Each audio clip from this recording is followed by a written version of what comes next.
I should have known. I should have seen the signs, but I didn't till it was too late. It was a Tuesday afternoon in London. The rain tapped against the windows of the cafe where I'd been meeting Charlotte Pierce almost every week for the past 2 years. She was my best friend, my first love. We'd been through everything together, from school to university, our lives intertwined like a perfect story.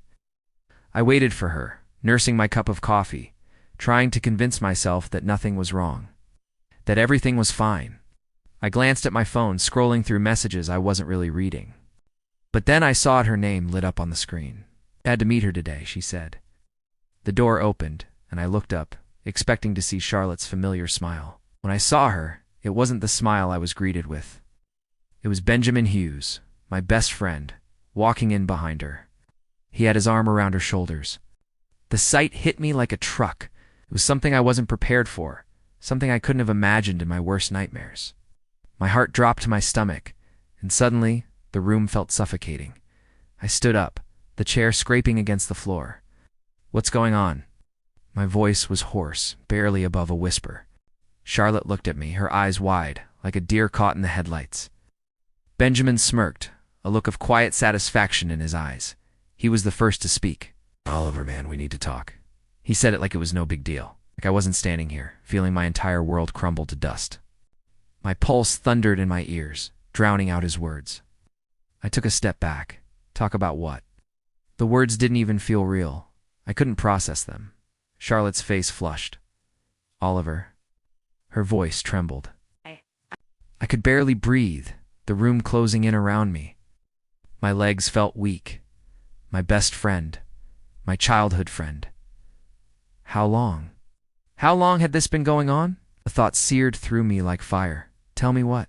I shot back, unable to hold back the anger. "That you've been sleeping with him behind my back." The words were out before I could stop them, and they hung in the air like poison. Benjamin didn't flinch, just shrugged, casual as ever. "Look, we didn't plan this, Oliver. It just happened. I'm sorry, but you're not the only one who had feelings for Charlotte." Charlotte's eyes welled with tears. "It wasn't like that, Oliver. We tried to keep it from you. Didn't want to hurt you." I couldn't even look at her. I couldn't bear the sight of her. The girl I'd trusted with everything, the girl I'd loved for so long. She'd betrayed me. I stood there in silence for a moment, the weight of their words sinking in. I couldn't breathe. My chest felt tight. Every memory we'd shared suddenly seemed tainted, a lie. I didn't trust myself to speak anymore. I didn't want to hear their excuses, their apologies. There was nothing left to say. "I can't do this," I finally whispered, the words barely audible. I turned on my heel and walked out of the cafe, ignoring their calls behind me. My hands were shaking, and the rain hit my skin like needles. I didn't know where I was going. I didn't care. All I could think about was how everything I thought I knew about trust, about love, had been a lie. I kept walking. I needed to escape. The streets of London were bustling around me, but I felt more alone than I ever had in my life. The days after the cafe felt like a blur. Everything had turned into noise-constant chatter, the relentless hum of the city, but none of it mattered. It didn't reach me. I couldn't hear it. I couldn't feel anything. I spent the next few days holed up in my flat, trying to make sense of what had happened. London felt suffocating, too alive for me to breathe. The city that once felt like home now felt like a cage, its walls closing in every time I thought of Charlotte, of Benjamin. It was time to escape. I needed space. I grabbed my jacket, slammed the door behind me, and boarded the train to Bristol. It was the only place that felt like it could offer me a little peace. It had been my escape since I was a kid, and now it was the only place that seemed to make any sense. The train ride was quiet, countryside blurred outside the window, but inside, my mind was far from still. I kept replaying their words. "We didn't want to hurt you, Oliver. It just happened." I ran my fingers through my hair, feeling the weight of their betrayal pressing on me. It wasn't the first time someone had lied to me, but it was the first time it had been this personal. Charlotte had been my everything, my confidant, my best friend, and in that moment, she was nothing but a stranger. Benjamin ... had been my brother, and now he was just another face in a sea of lies. As the train pulled into Bristol, I could feel the tension in my chest. I was supposed to be here to think, to figure things out, but nothing seemed clear anymore. My past, my future, they were all shrouded in confusion. I wandered through the streets of the city, my mind lost in a fog. I hadn't come here to think about them, but their faces kept haunting me. The look on Charlotte's face when she begged for forgiveness, the way Benjamin didn't even seem to care. It stung like salt in an open wound. I needed a distraction, something to take my mind off everything. I needed to feel something other than the overwhelming emptiness. And that's when I saw Lily Matthews. She was standing by the old cafe we used to visit, her face soft but filled with concern as she spotted me. She'd been a quiet presence in my life, always there when I needed someone. We hadn't talked much in the past few months, mostly because I had been too absorbed in Charlotte and Benjamin. But Lily had always been there, just ... waiting. "Oliver," she said softly, her voice grounding me, "you look terrible." I didn't know how to respond to that. I didn't feel terrible, but I wasn't good either. "I'm fine," I muttered, trying to mask the pain in my voice. She raised an eyebrow, unconvinced. "Come on, I've known you long enough to know that fine doesn't mean fine," I sighed, looking down at the ground. "I don't even know what to think anymore, Lily." She didn't push. Instead, she stepped closer and sat down on the bench beside me. "It's okay to not know. You don't have to have it all figured out right now." I couldn't help but laugh bitterly. "Yeah, well, I thought I had things figured out. Turns out I didn't." Lily nodded. "People let you down. That's part of life. But you're still here, Oliver. You're still breathing." I let the words sink in. Still breathing. I wasn't sure I felt alive, but hearing her say that, ... it made something shift in me. I didn't know who to trust anymore, I admitted, my voice barely above a whisper. "Charlotte. Benjamin, I thought they were my friends." "Doesn't mean they were," Lily replied. "Sometimes people do the wrong thing. It's not about you, it's about them." "But why?" I asked, my voice thick with emotion. "Why did they have to hurt me?" Lily reached over and placed a hand on my shoulder. "Because they're flawed, just like everyone else." I shook my head. "It still hurts. It feels like I gave them everything, and now, nothing. I know it hurts. It's going to for a while," she said, her voice steady. "But you have to let it go. You can't carry it with you forever." It was strange. Lily didn't say much, but everything she did say seemed to get through to me. I hadn't expected to find comfort in her words. For the first time in days, I felt a little bit of relief. She wasn't asking me to forgive them. She wasn't telling me to forget. She was just telling me to keep going. "I don't know if I can," I confessed. "You can," she said firmly. "One step at a time. That's all anyone can do."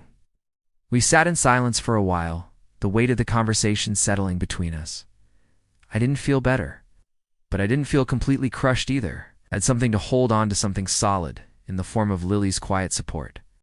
"I don't deserve you, Lily," I said, my voice thick. "You're the only person who hasn't turned away." She smiled, a soft, comforting smile. "Don't sell yourself short, Oliver. You're not the only one who's been hurt, but you're still standing. And that's what matters." The truth of her words hit me harder than anything I'd heard in the last few days. I wasn't the only one who had suffered. I had friends. I had people who cared.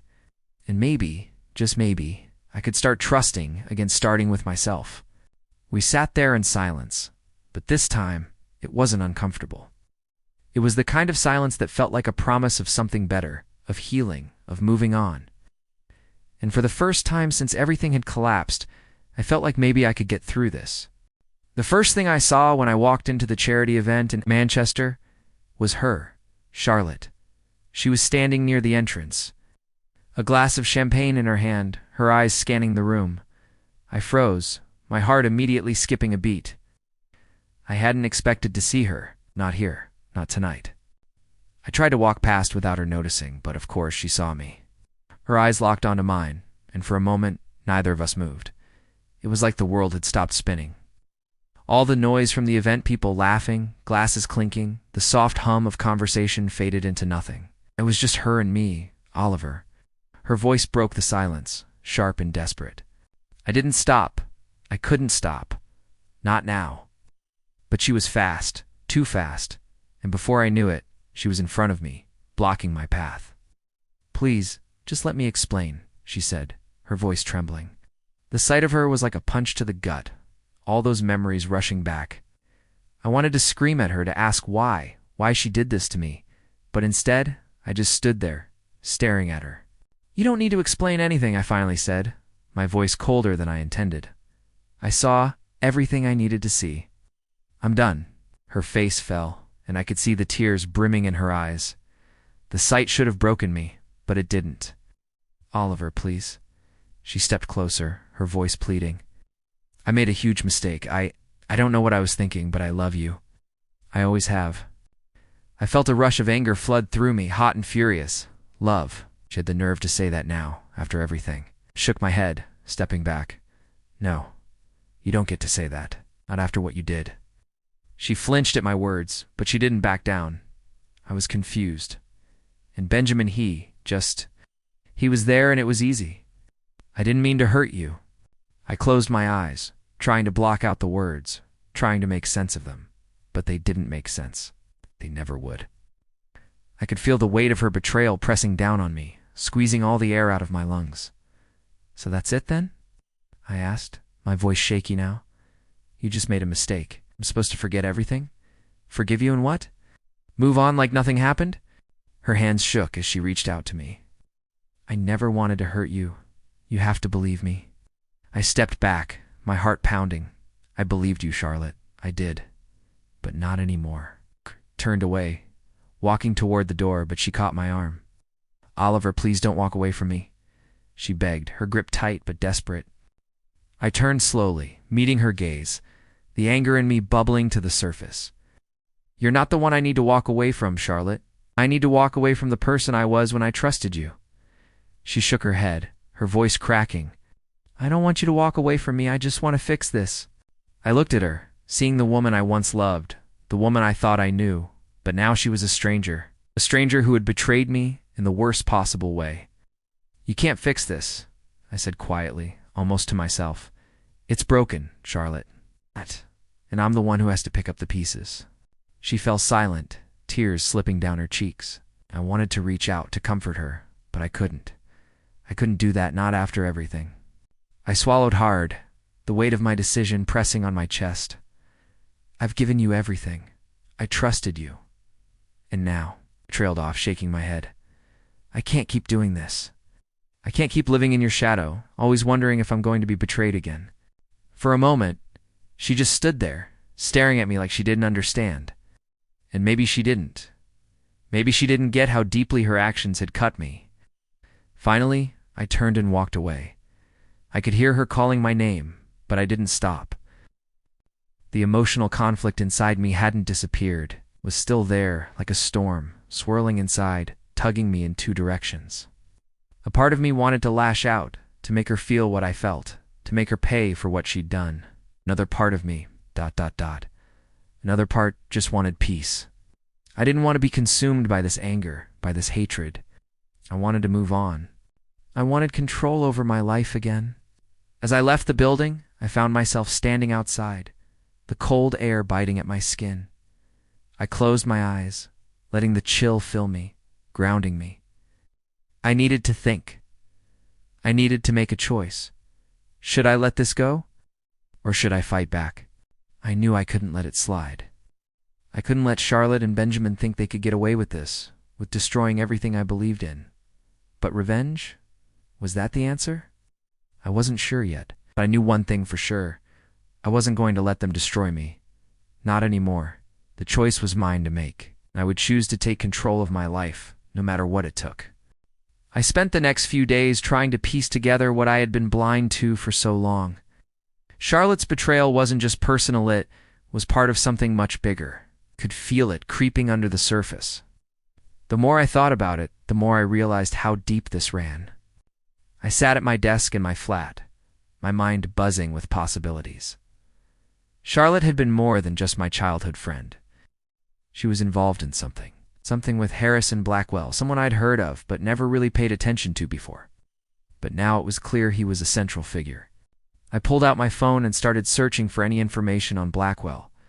His name popped up in headlines: business mogul, investor, powerhouse, but there was something off about him. The more I read, the more I understood. Charlotte wasn't just sleeping with Benjamin. She was part of a deal that had nothing to do with love and everything to do with power. I had to know more. The ringing of my phone pulled me out of my thoughts. It was Jack Mitchell. Of all people, Oliver. Jack said when I answered, "You busy?" I sighed, rubbing my forehead. "Not really." "What's up?" "I've been thinking about everything that happened. I know we've had our differences, but I think we can help each other." I raised an eyebrow. "What do you mean?" "I know about Blackwell," he said, his voice low. "I've been keeping tabs on him for a while, and I know how this is connected to Charlotte. I've seen things, Oliver. Things that would make your blood boil." The tension in my chest flared up again. I wasn't sure whether to be shocked or relieved that Jack was offering help. "Why would you want to help me?" "Because I know what it feels like to be betrayed," Jack said bluntly. "I don't like Blackwell. I don't like the way Charlotte's been playing this game. But I can help you take him down, help you make them pay." I stood up from my chair, pacing. "And why should I trust you? You've been a pain in my ass since forever, Jack. What's in it for you?" "I don't care about revenge, Oliver," Jack said. "I care about exposing the truth. I've been watching Charlotte for months now. You're not the only one who's been played." I leaned against the window, staring out at the Manchester skyline. Could I trust Jack? Guy had been my rival since university, always looking for ways to one-up me. But now, he was offering something in alliance. "What exactly do you know?" I asked, feeling a sense of urgency rise inside me. "I know that Blackwell's been using Charlotte," Jack said, his voice steady. "She's been laundering money for him, running shady deals under the table. You're not just dealing with a cheating ex. You're dealing with someone who's been pulling strings in ways you couldn't imagine."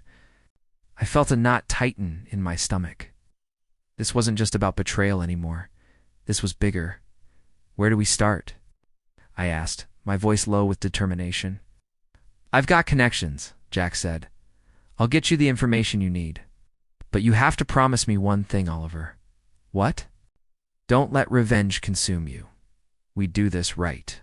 We go after Blackwell, not just Charlotte and Benjamin. Make them all pay, but we do it the smart way." I hesitated. For a second, I thought about how satisfying it would be to just tear everything down, burn the bridges, and watch them all fall. But Jack was right. Revenge would only destroy me in the end.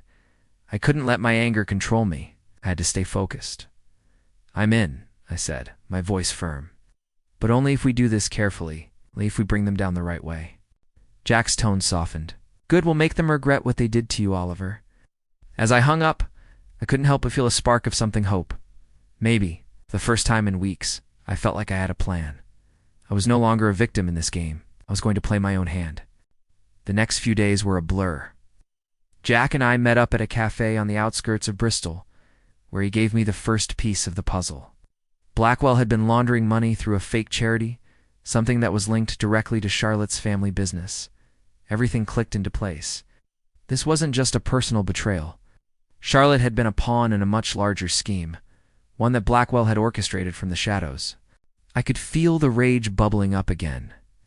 But this time, it wasn't about Charlotte. It wasn't about Benjamin. This was about exposing Blackwell for what he truly was, a manipulator, a criminal. I wasn't sure how this would end. I was ready for the fight. This wasn't about revenge anymore. This was about justice. For the first time in a long time, I felt like I was finally in control. The first step was always the hardest. But now, with Jack's help, things were starting to move. I had a clear path ahead, even if the weight of it still pressed heavily on my chest. Lily had been an unexpected ally in all of this. She'd always been there, but now she was something more, my anchor. She helped me keep my mind focused when everything felt like it was falling apart.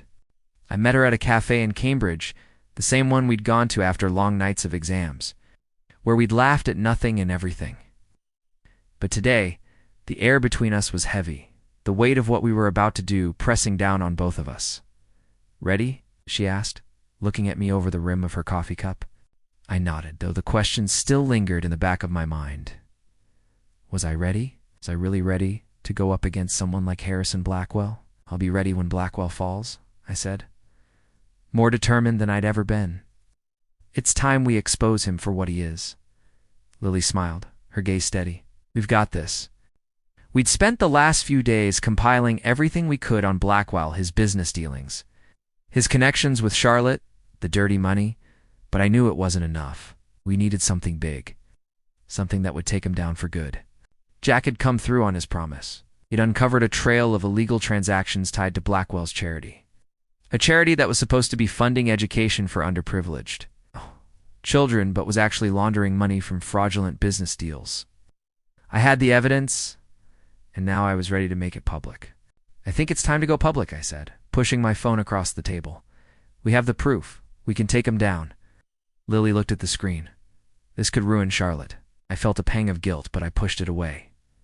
She'd made her choices. I don't care anymore, I said, my voice hard. She made me a fool. She made me believe in something that wasn't real. This ruins her too. ... Then that's on her. Lily nodded, her eyes understanding. You're right. It's not about her anymore. It's about what's right. The more I thought about it, the more certain I was. It wasn't just about revenge. It was about justice, about taking back control of my life, about ensuring people like Blackwell didn't get away with manipulating others for their own gain. Later that night, I found myself sitting at my laptop, drafting the first of many messages to the press. I was careful, methodical. I wasn't going to let any small detail slip through the cracks. The evidence was damning. Blackwell had no idea what was coming. As I clicked send, a feeling of relief washed over me. The power was shifting, so I wasn't the helpless victim anymore. The following morning, I was greeted with news I wasn't entirely prepared for. Charlotte's life was falling apart. The story had hit the papers, and Blackwell's shady dealings were no longer a secret. I watched her on the news that evening, her face pale, her eyes red from crying. She was trying to distance herself from Blackwell, claiming that she had no idea about the full extent of his actions. But it was too late. The damage had been done. And while I couldn't say I felt good about it, I knew it was necessary. That night, Jack called me, his voice full of satisfaction. You did it. It's all over the news. Blackwell's people are scrambling. I leaned back in my chair, letting out a long breath. We're not done yet. This is just the beginning. Could hear the smile in Jack's voice. You're right. But it's a hell of a start. Days passed, and with each one, the power shifted further in my favor. Blackwell was exposed, and with him, the house of cards he'd built was crumbling. Charlotte's involvement was out in the open, and people weren't looking at her the same way anymore. I didn't feel the satisfaction. I thought I would just emptiness. But as I was navigating this new world, something unexpected happened. I met someone. Her name was Sophia West, and we met in Cambridge during an event I'd been reluctantly dragged to. I had no intentions of meeting anyone, hell. I wasn't even interested in dating. But when she smiled at me from across the room, something shifted. She was different. Calm, composed, but with a quiet intensity that caught me off guard. We started talking, and within minutes, I found myself opening up to her in a way I hadn't with anyone in a long time. She didn't judge me for my past. She simply listened. Or, for the first time in what felt like forever, I felt like I could breathe again. She made me think that maybe, just maybe, I wasn't doomed to live in the shadow of betrayal forever. You know, she said with a soft laugh, you don't have to do this alone. I looked at her, her kind eyes making everything feel a little bit more manageable. I've spent so long trying to get control back, I said, the words slipping out before I could stop them. I didn't think there was anyone left I could trust. Sophia smiled a little sadly. Maybe it's time you learned to trust again. And maybe it was. For the first time in a long time, I felt a flicker of hope. As the power continued to shift, I realized that it wasn't just about taking down Blackwell, or even Charlotte. It was about moving forward. I didn't need revenge anymore. I needed peace.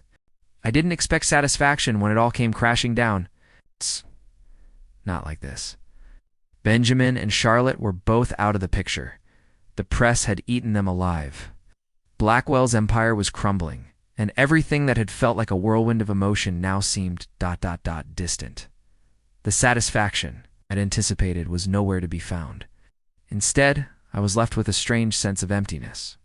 I sat in my flat, staring at the screen, watching the news.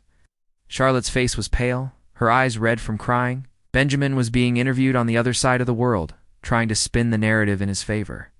But none of it felt real. I'd won. I'd exposed them. But somehow I didn't feel like a winner. The doorbell rang, pulling me from my thoughts. I didn't expect anyone, especially not her. But when I opened the door, there she was. Charlotte. Her hair was messier than usual, her face tired like she hadn't slept in days. She looked at me, a mixture of fear and regret in her eyes. "Oliver," she said softly, her voice barely above a whisper. "Can we talk?" I didn't want to. I didn't want to hear her words, didn't want to face her again. But somehow, I found myself stepping back, letting her in.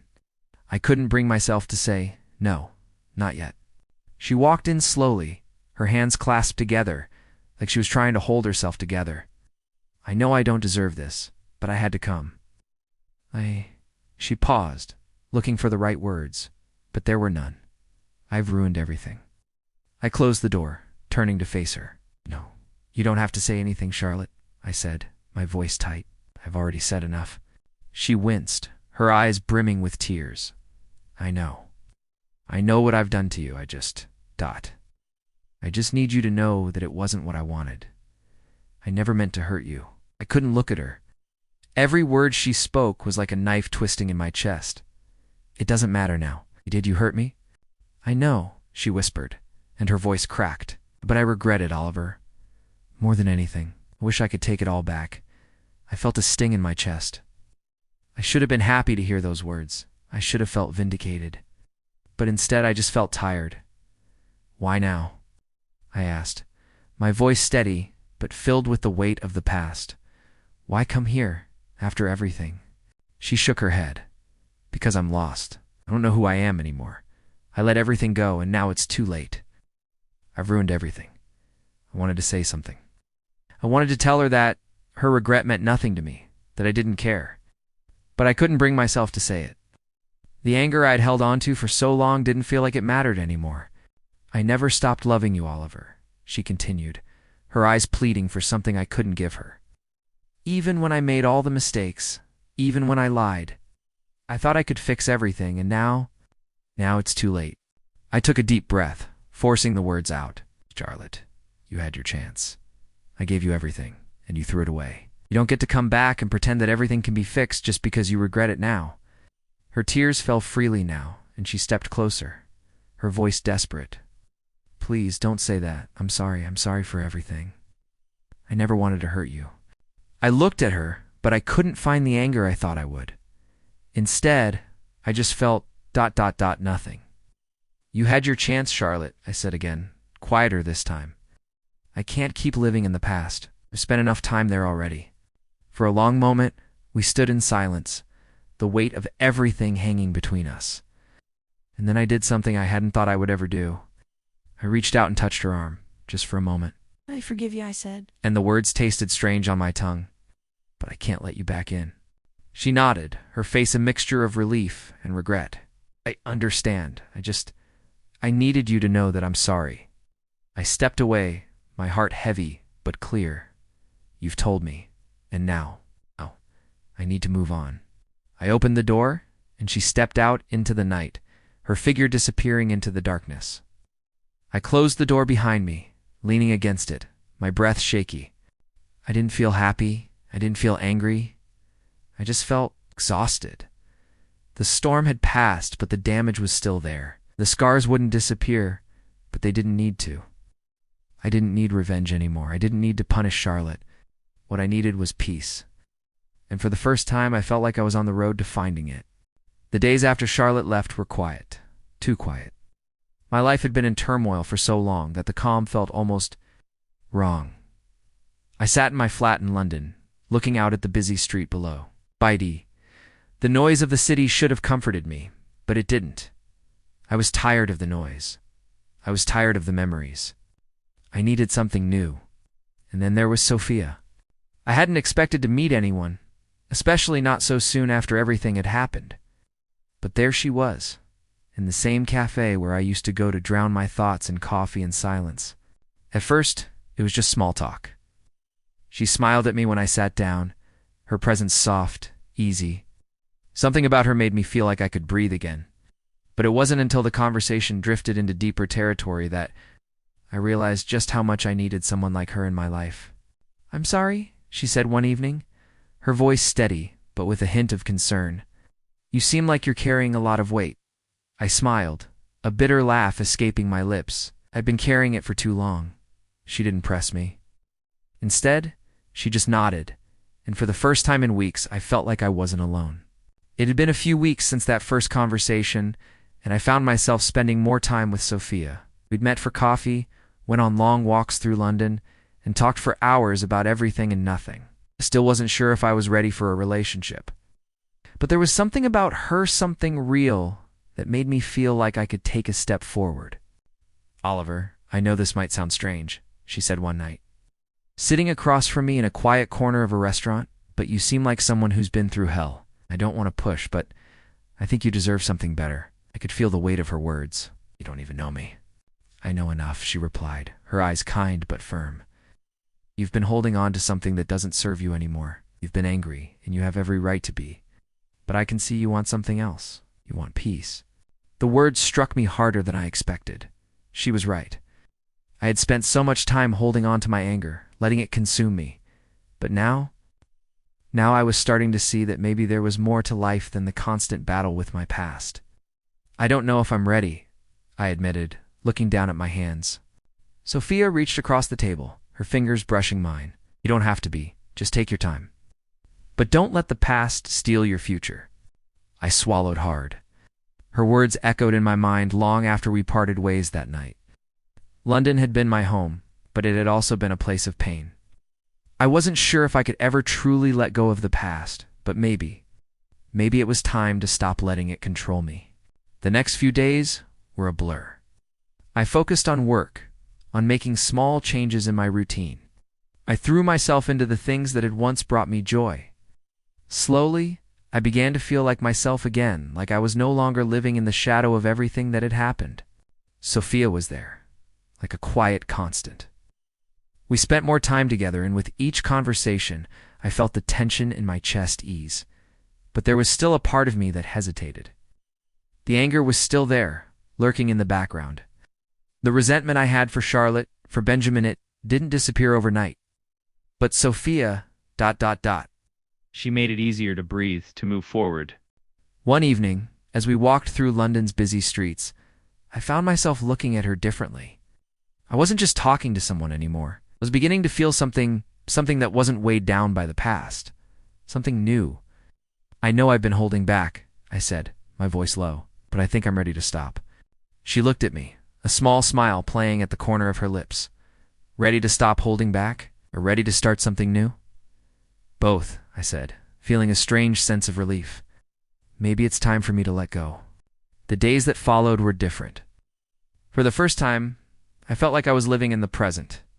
The weight of the past didn't disappear, but it didn't control me anymore. Sophia and I grew closer, and I felt a connection I hadn't expected. She was kind, patient, and understanding everything I needed in that moment. I didn't know where this would lead, but for the first time in months, I wasn't afraid to find out. I was standing on the balcony of my flat that evening, looking out at the city skyline, when I realized something. I wasn't defined by what had happened. I wasn't just the man who had been betrayed. I was someone more than that. I was someone who could move forward, and that was enough. I had put it off for weeks. The call, the meeting, the conversation, I knew was coming. But I couldn't run anymore. The past was behind me, and it was time to face it head-on. I stood in front of the door, my hand resting on the handle. Inside, I knew what I'd find: my parents. But what I didn't know was whether I was ready for what we were about to discuss. I took a deep breath and walked in. "Oliver," my mother said, her voice hesitant as she looked up from the kitchen table. "You're early." I nodded, my throat tight. I needed to come by. Dad didn't look up from his paper, but I knew he had been expecting this. The tension in the room was palpable, thick with unspoken words. I sat down at the table, opposite them. The silence stretched on. My mother's eyes flicked nervously from me to my father. "I've been thinking a lot lately," I started, my voice steady but soft. "About everything." "What about everything?" Dad asked, his voice calm, though I could hear the underlying tension in it. "You and Mom, how you've always favored Charlotte, how you never really saw what was happening with me. I've spent my life thinking I was just... a disappointment to you," I said, my words pouring out faster than I could stop them. I watched their faces, the guilt starting to form in my mother's eyes. She opened her mouth to speak, but I raised my hand, silencing her. Not here to accuse you, but you need to understand. I've been carrying this for years, and it's time I stop. You've made me feel like I wasn't enough for you for so long. I've hated you for it. The air in the room grew thick. My father set his paper down slowly, his eyes finally meeting mine. I never wanted you to feel that way, Oliver, he said quietly. But I see now how my actions have hurt you, and I'm sorry. I could hear the sincerity in his voice, but I had to let him know it wasn't just his fault. You didn't see it, Dad, I said, my voice catching for a moment. You didn't see me. I needed you, both of you. And you were too focused on Charlotte to see what was happening with me.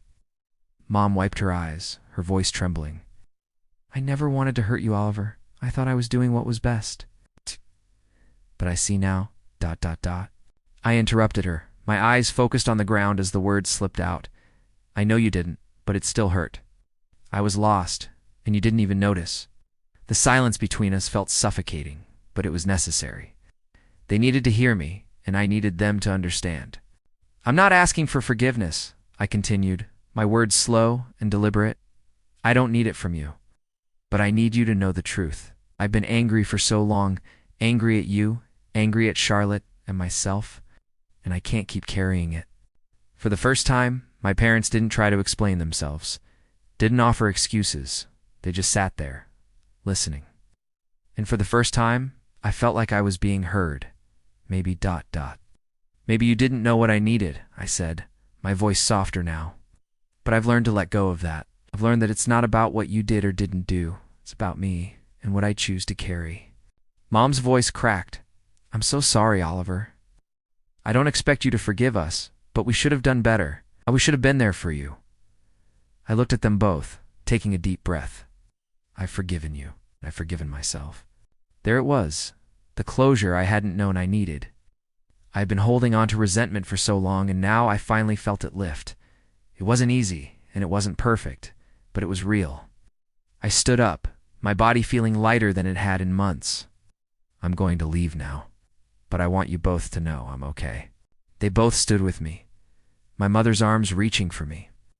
She pulled me into a tight hug, and for the first time in my life, it didn't feel forced.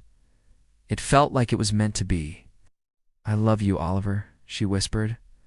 I know, I said quietly. I love you too. I walked out of their house that evening, my steps sure and my heart free.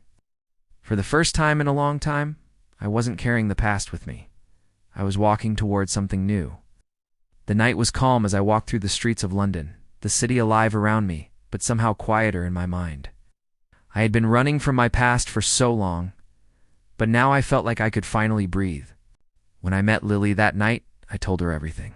About the conversation, about how it had felt, about the weight that had lifted off my shoulders. Do you feel different? She asked, her voice soft as we walked side by side. I thought about it for a moment. Yeah, I said with a small smile. I feel lighter. I feel ... free. We didn't need to say anything else.